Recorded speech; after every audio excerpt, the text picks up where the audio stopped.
бардығын тынчытыш үчүн кайсы бир адамдарды же бийлик топторун, кайсы бир улутту күнөөлүү деп табуу керек дегенге караманча каршымын. Ал эми өлкө башчысынын сөзүнөн кийин депутаттар президентке өздөрүнүн суроолорун беришти. Урматтуу Роза Исаковна, сиз өзүңүздүн биздин алдыбызда айткан сөзүңүздө 2 жолу кайталадыңыз. Биз күнөөлүүлөрдү издебешибиз керек деп. Эмне үчүн биз күнөөлүүлөрдү издебешибиз керек экен? 7 апрелдеги июнь коогалагындагы күнөөлүүлөрдү биз издешибиз керек, табышыбыз керек жана жазалашыбыз керек. Ушул оюңузду айтыңызчы. Бул мына ар бир кылмыштын ошондой күнөөкөрлөрү болот. Бирок муну саясатташтырбагыла деген сөздү айтып атам мен. Урматтуу Роза Исаковна, сиз туура эмес айтып атасыз, кечирип коесуз. 7 апрелдеги күнөөлүүлөрдү мына 1 жыл өттү, таба элексиз.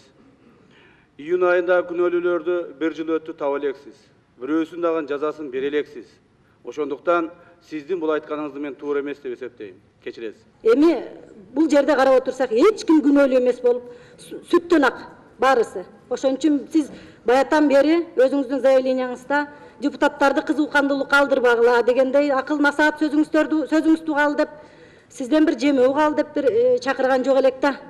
437 баланын Кыргызстандын атуулдарынын өлүмүнө ким жооп берет? Мен суроо деле бергим келбей калды.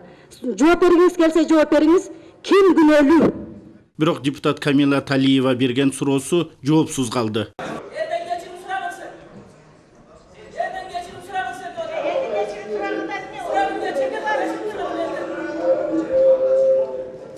Жыйында Болот шери генерал-лейтенанттык наамдан баш тартарын айтып чыкты. Ал июнь коогасынын алдын ала албай калган үчүн өзүн да күнөөлүү деп эсептеп, Кыргызстан элинен кечирим сурады.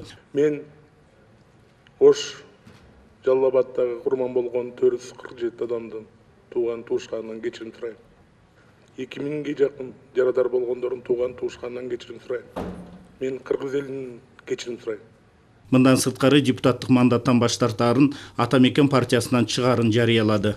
Уважаемый Ручкевич, прошу вас приостановить мое членство Социалистической партии Атамекен и вывести из руководящего состава партии со 2 июня 2011 года. Ошентип июнь коогалаңы боюнча бир топ суроолор, талкуулар орун алды. Бирок бир жыйынтык болбогон соң депутаттар бул маселени эртең улантып талкуулайлы деген пикирге көпчүлүк добуш берүү менен келишти. Каныбек Темиров, Жоодат Батыров, Санжар Андагулов, 7 канал, Бишкек өкүлчүлүгү.